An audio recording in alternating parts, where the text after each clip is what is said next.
याददाश्त कमज़ोर हो गई हो, कुछ बोल दिया याद नहीं रहा, कोई सामान रख दिया भूल गए, स्मरण में नहीं आया, पढ़ने के समय पर याद रखा, परीक्षा हॉल में भूल गए, विद्या अध्ययन करते हैं तब पढ़ लेते हैं फिर बाद में भूल जाते हैं, उसको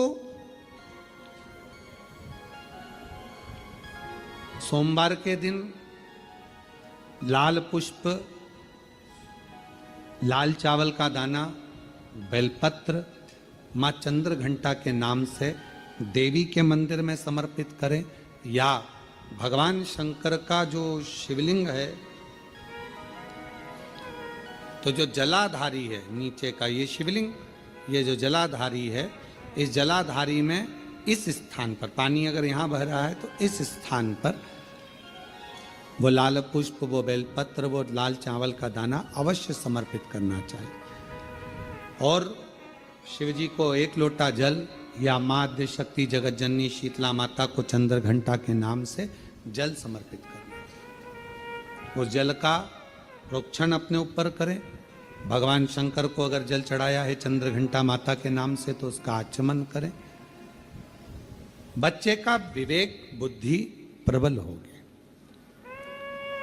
जन्म लिया बच्चा, यदि डॉक्टर कहते हैं कि इसका विकास कम हो रहा है, या गर्भ में बच्चा है और उसकी धड़कन नहीं आ रही है, या गर्भस्थ बच्चा है और डॉक्टर ने कहा कि इसका शरीर बेकार है, ये अंग नहीं बना, वो अंग नहीं बना, या ये शरीर का कोई भाग नहीं बना, और ये बच्चा अंदर से कमज़ोर है, तो डॉक्टर का इलाज चलने दो, जांचें चलने दो, डॉक्टर जैसा जैसा बोले वैसा करो, पर साथ में उत्तर की ओर मुख कर कर दक्षिण में खड़े होकर चंद्र घंटा माता का नाम लेकर शिवजी पर 7 बार जल अर्पित करना चाहिए। एक बेलपत्र चढ़ाना चाहिए, एक लाल पुष्प चढ़ाना चाहिए, एक लाल चावल का दाना चढ़ाना चाहिए, और जल को झेलकर वो नारी जिसके बच्चे को बताया कि धड़कन नहीं आई, श्वास नहीं आई, या बच्चा विकलांग है, या शरीर का अंग नहीं बना है, या माइंड में तकलीफ, तो उस नारी को उस जल को पीना चाहिए। फिर वापिस जांच करा डॉक्टर के कहने पर, धीरे धीरे धड़कन भी आएगी और वो बच्चा पूर्ण स्वस्थ पैदा होगा। पर नाम याद रखिए, चंद्र घंटा माता का नाम लेकर धैर्य, शांति, निर्मलता और स्वास्थ्य की पूर्ण सुख मां चंद्र घंटा देती है। पूर्ण सुख मां चंद्र।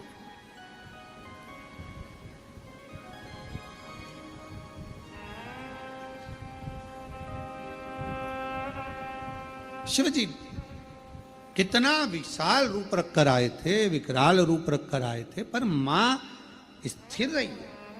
पार्वती मैया की माता मैनावती थोड़ी डोली, थोड़ा उनको लगा, हिमालय राज्य को लगा, जितने रिश्तेदार थे, देवता थे, सबको लगा, पर मां को नहीं लगा, क्योंकि मां ने वो चंद्र देख लिया। वो चंद्र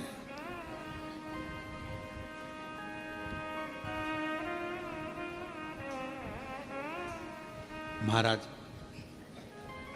फिर मेरे भोले बाबा ने, मेरे शंकर भगवान ने, फिर मेरे शंभु ने, त्रिकालदर्शी, कैलाशी, अविनाशी भगवान शंकर ने बाद में जब देख लिया कि ये शिव जी ने जान लिया कि अब पार्वती भय नहीं खा रही हैं, शांत हैं, निर्मल हैं, तब शिव जी ने फिर आखिरी में अपने बागंबर में से पटका लेकर अपने सिर पर बांधा। आज भी मां कांगड़ा, मां चिंतपूर्णी, मां मनसा, मां करोली, मां वैष्णवरानी, मां ज्वाला, जितनी जितनी शक्तिपीठ है, सारी शक्तिपीठों में आज भी हलवे और चने का भोग लगता है। आज भी चना हलवा का भोग लगता। कोई पूछे उनसे, क्यों साहब ये चने का भोग क्यों लगता है, ये हलवे का भोग क्यों लगता है, तो गुड़ की जगह हलवा है, पर चना आज भी उसी जगह पर है। चने का भोग आज भी मां आद्य शक्ति को लगाया। बहुत बीमार रहता है, शरीर में कष्ट रहता है, उसको भोजन नहीं भाता, भूख नहीं लगती, भूख नहीं लग रही, भोजन नहीं भा रहा, भोजन नहीं भा रहा, भोजन अच्छा नहीं लग रहा, भूख नहीं लग रही, शरीर में अन्न नहीं लग रहा, दुबला पतला होते जा रहा है, शरीर खराब होते जा रहा है, तो उससे निवेदन है अगर बन सके तो प्रयास करना। आप किसी भी देवी के मंदिर में जाकर, किसी भी देवी के मंदिर में जाकर एक दुर्वा, एक बेलपत्र माता के मंदिर में मां शकंभरी के नाम से रखना। उस दुर्वा को वापिस लाना, बेलपत्र को वापिस लाना। बेलपत्र सुबह के समय खाना और दुर्वा शाम के समय खाना। ये दो, एक बेलपत्र एक दुर्वा, लगभग 5 या 7 दिन तक लगातार आपने अगर कर लिया तो भूख भी लगेगी, भोजन भी भाएगा और स्वाद भी आएगा, आपको अच्छा लगेगा। शकंभरी माता का स्मरण कर कर जीव उदर पोषण कर लेता है, उदर भर। किसी भी अष्टमी तिथि को 12 महीने में शुक्ल पक्ष कृष्ण पक्ष की अष्टमी तिथि पड़ती है। यदि किसी भी अष्टमी तिथि को अगर किसी ने नियम बनाया 5 अष्टमी का, 8 अष्टमी का, 7 अष्टमी का, एक कनेर का पुष्प शिवजी के शिवलिंग को समर्पित करना, अशोक सुंदरी के स्पर्श करना, और जो जलाधारी होती है, किसी भी अष्टमी तिथि को 12 महीने में शुक्ल पक्ष कृष्ण पक्ष की अष्टमी तिथि पड़ती है। यदि किसी भी अष्टमी तिथि को अगर किसी ने नियम बनाया 5 अष्टमी का, 8 अष्टमी का, 7 अष्टमी का, एक कनेर का पुष्प शिवजी के शिवलिंग को समर्पित करना, अशोक सुंदरी के स्पर्श करना, और जो जलाधारी होती है, जैसे ये शिवलिंग है, ये जलाधारी है, तो पहले शिवलिंग पर स्पर्श, फिर अशोक सुंदरी का स्पर्श, फिर जलाधारी पर कनेर का पुष्प शिव जी की ओर मुख कर कर, अर्थात जैसे मानो ये कनेर का पुष्प है, तो ऐसा शिवलिंग का स्पर्श करते हुए जलाधारी पर जो समर्पित करता है, भगवान शंकर उसके मन की कामना को पूर्ण जरूर करते हैं। एक कनेर का पुष्प, वो आद्य शक्ति है, वो दुर्गा, वो भवानी, वो अष्ट भुजाधात्री, जो नवरात्र की साधना करता है, जो मांगता है वो दुर्गा वो दे देती है।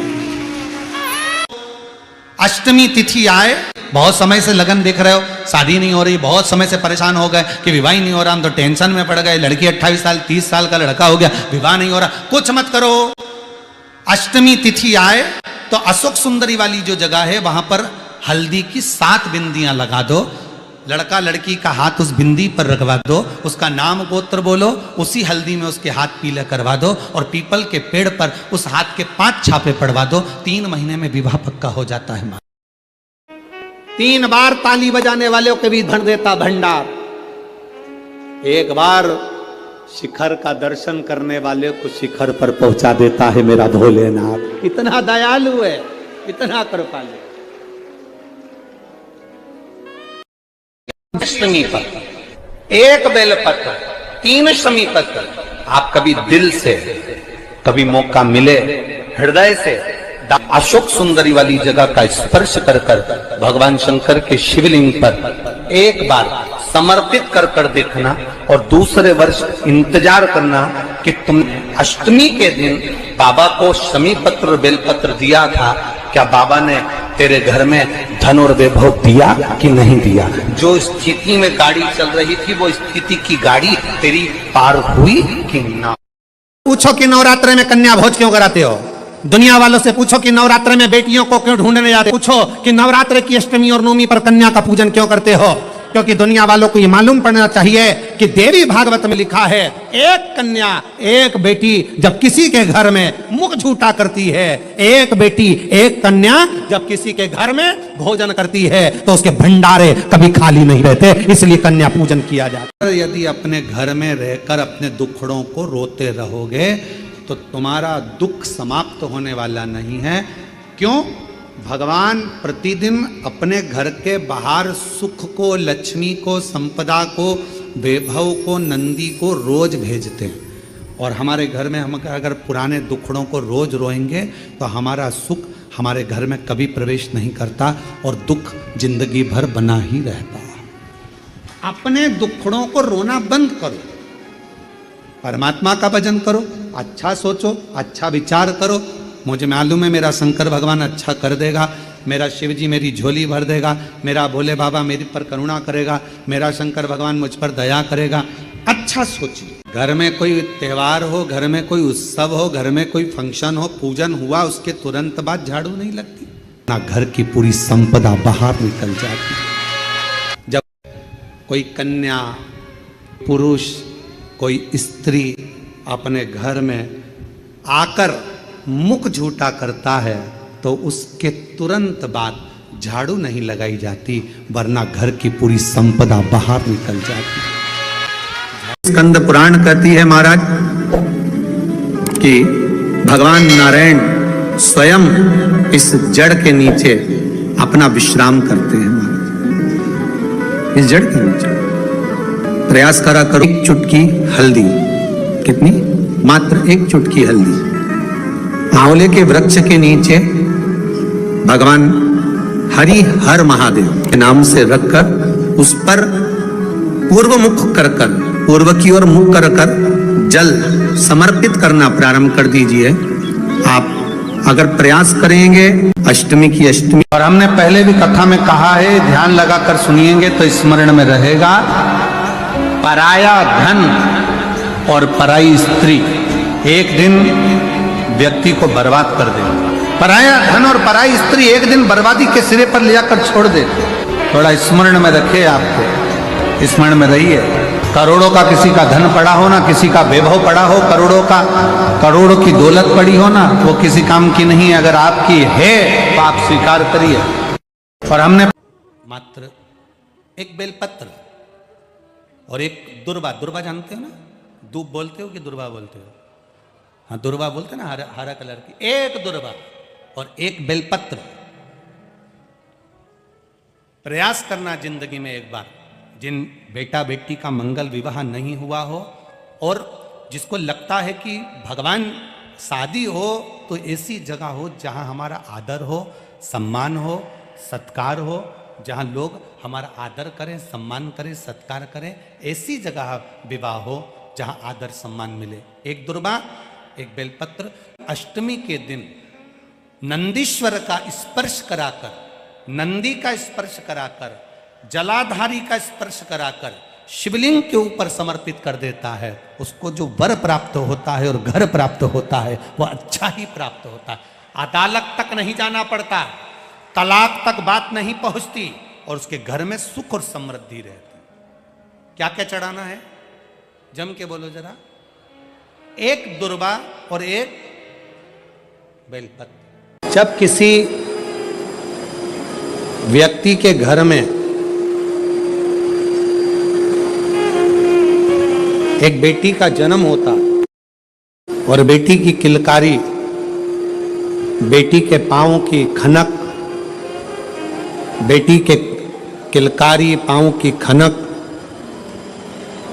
बेटी के चरण जब किसी के घर के अंदर आते हैं और यदि शिव कृपा से, भगवान की करुणा से, भगवान की दया से माता पिता उस बेटी की परवरिश कर कर उसका कन्यादान अगर कर देते हैं तो उस माता पिता का भी अगला जन्म नहीं होता, वो इस जन्म और मृत्यु के प्रपंच से छूट गए। अब इससे सरल क्या हो सकता है? जरा विचार करिएगा, जरा बहुत सावधानी से इस कथा का स्मरण करिएगा, बहुत ध्यान से सुनिएगा कि बड़े बड़े तपस्वी तप करने जा रहे हैं, साधना वाले साधना करने जा रहे हैं, उपासना वाले उपासना करने जा रहे हैं, व्रत वालों ने व्रत रखा, साधना वालों ने साधना करी, तपस्या वालों ने तपस्या करी, और कंदराओं में बैठकर कोई संत बन गया, कोई साधु बन गया, कोई तपस्वी बन गया, कोई साधक बन गया, कोई उपासक बन गया। किस लिए? कि हम जन्म और मरण के प्रपंच से छूट जाएं।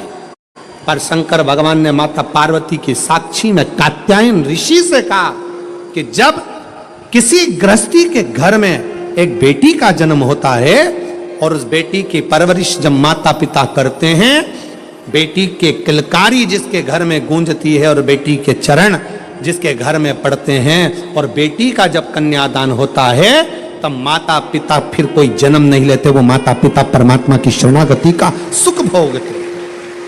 अब इसमें सबसे ज्यादा जरूरी चीज कौन सी है? एक बहुत ध्यान देने वाला विषय है, थोड़ा ध्यान दीजिएगा। दक्ष प्रजापति के घर में 60 कन्याओं का जन्म हुआ। उसके बाद दक्ष प्रजापति भगवान से कह रहे हैं, देवी जी से कह रहे हैं, मां मेरे घर में एक लड़की और देना, एक बेटी और चाहिए मुझे। जगत जननी दुर्गा कहती है कि तेरे घर में बेटी कहां से आएगी, मैं खुद तेरे घर में बेटी बनकर जन्म लूंगी। सती आई। दक्ष प्रजापति ने शंकर जी का अपमान करा, दक्ष प्रजापति ने देवताओं का अपमान करा, दक्ष प्रजापति ने अपशब्द कहे, दक्ष प्रजापति ने गाली दी, दक्ष प्रजापति ने ताना दिया, दक्ष प्रजापति ने आड़ा टेढ़ा बहुत सारी बातें कही। अब दक्ष प्रजापति को तो नरक जाना था, दक्ष प्रजापति को तो नरक भोगना था। पर दक्ष प्रजापति के घर में बेटियों का जन्म हुआ था, दक्ष प्रजापति ने बेटियों का कन्यादान किया था, इसलिए शंकर भगवान का अपमान करने के बाद भी दक्ष प्रजापति नरक नहीं भोगा है। दक्ष प्रजापति मरण शीश कटने के बाद बकरे का मुख लग गया, और बकरे का मुख लगने के बाद भी स्वर्ग भोगा है, वो दक्ष प्रजापति है, क्योंकि बेटी का जन्म ही प्रबल है।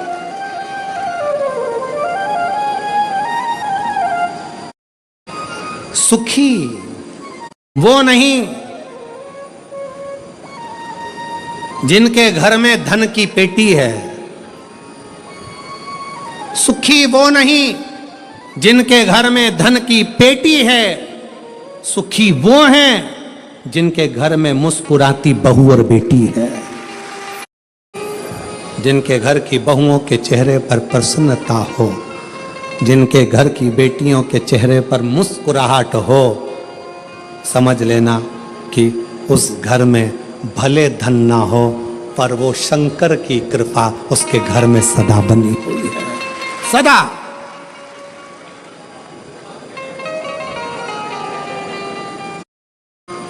नवरात्रि चल रहे हैं,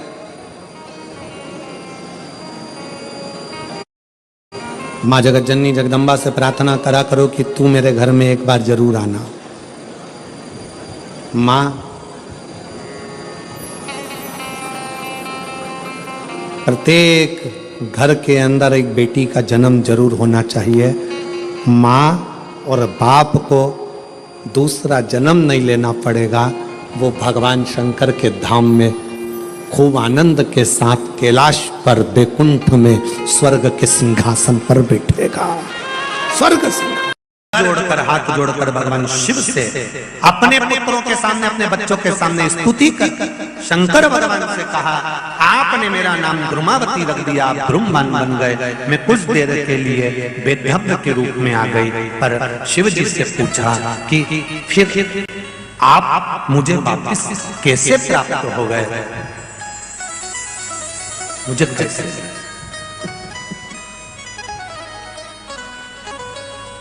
शिव जी कहते हैं, कुंवारी कन्या तीज का व्रत करती है, हरताली का तीज करती है, छोटी तीज, बड़ी तीज, हरियाली तीज करती है, छठ व्रत करती है। कुंवारी कन्या नवरात्रि व्रत करती है। कुंवारी कन्या जितने भी व्रत धारण करती है, सोमवार, मंगल, बुध, गुरु, शुक्र, शनि, जो भी व्रत उसने करा है, कुंवारी कन्या भूल से एक लोटा जल मुझे समर्पित करती है। शिव कहते हैं वो मेरी पुत्री के समान हो जाती है, सुख सुंदरी के समान, और उसके लिए वर देखना मेरा काम हो जाता है। उस कन्या के लिए श्रेष्ठ वर देखना। मैं बेटियों से एक बात जरूर कहूंगा, शादी होने के बाद आप शंकर जी को जल चढ़ाओगी वो अलग बात है, पर कुंवारी रहते हुए अगर आपने शिव जी पर जल चढ़ाना प्रारंभ कर दिया तो ये निश्चित है, ये निश्चितता है कि आपके लिए वर आपके माता पिता जरूर देखेंगे, पर पक्का शंकर भगवान ही करेंगे कि कहां है। कुमार्य अवस्था की भी माताओं से निवेदन है, कुमार्य अवस्था में रहने वाली जो बेटियां हैं, जो विवाह के लायक हैं, उनसे भी कहेंगे बेटा काम करो, मना नहीं है, पर पहले सुबह का एक बार स्नान जरूर करो। इसके बाद फिर भले शाम को काम करने के बाद अगर कपड़े गंदे हो जाए, मुख आदि गंदा हो जाए, फिर नहा लेना, मना नहीं, पर एक बार का सुबह का स्नान बहुत जरूरी है, बहुत जरूरी।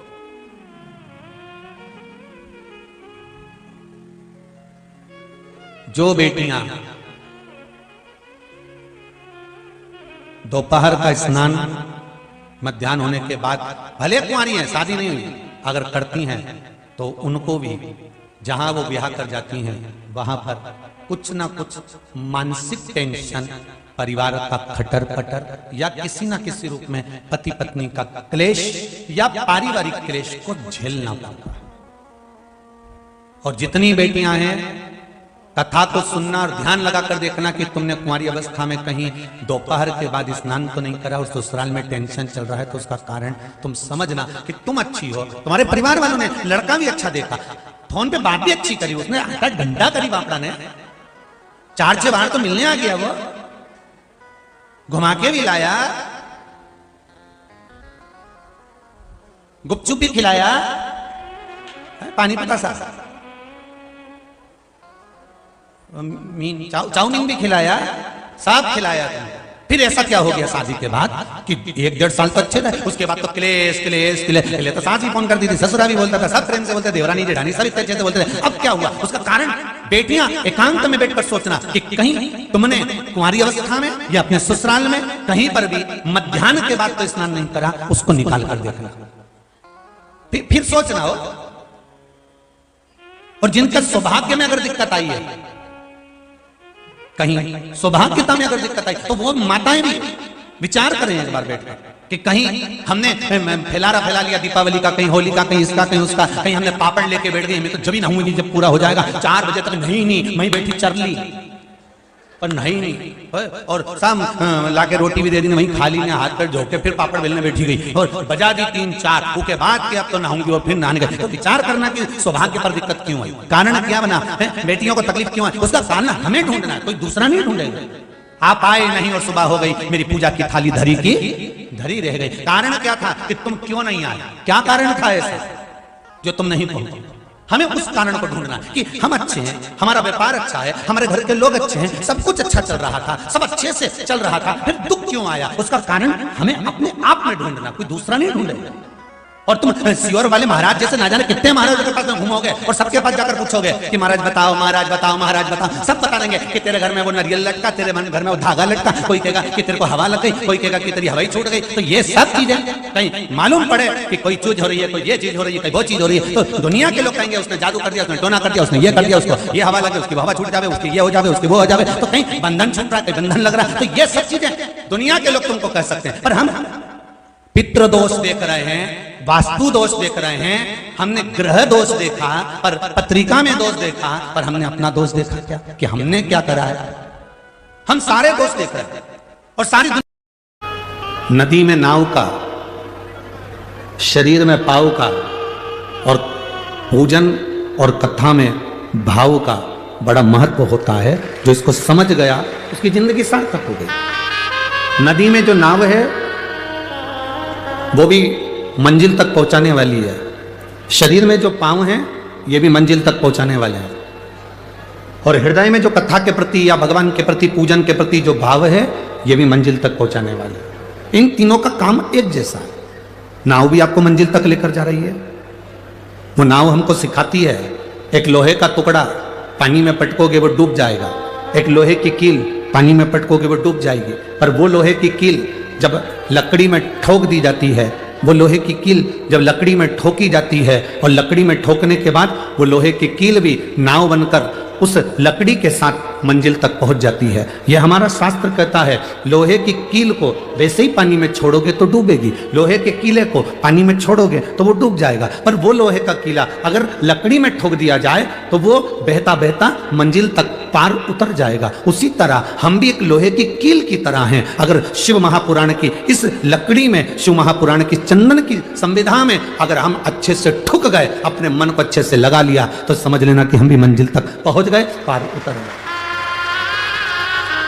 अब कोई कहे गुरुजी आप हमको लोहे की कील कर रहे हो, कोई कहे गुरुजी आप हमें लोहे का कीला कर रहे हो। मनुष्य लोहे की कील की तरह होता है। जैसे कीले पर जंग पड़ जाती है, उस जंग को निकालने के लिए उस पर थोड़ा सा कुछ ना कुछ लगाना पड़ता है। उसी तरह मनुष्य की जिंदगी में भी जंग पड़ती है, अहंकार की, काम की, लोभ की, आसक्ति की, वासना की, तृष्णा की। ये जंग हमारे शरीर पर चढ़ती जाती है, हमारे मन पर चढ़ती जाती है, हमारी इच्छाओं पर चढ़ती जाती है। जब हम इसमें भगवान की अविरल भक्ति का थोड़ा सा पेंट लगा देते हैं, भगवान की भक्ति का थोड़ा सा भजन का बल लगा देते हैं, तो हमारे शरीर पर जो ये अहंकार की जंग है, वासना की जंग है, तृष्णा की जंग है, काम आसक्ति की जो जंग है, वो निकल जाती है।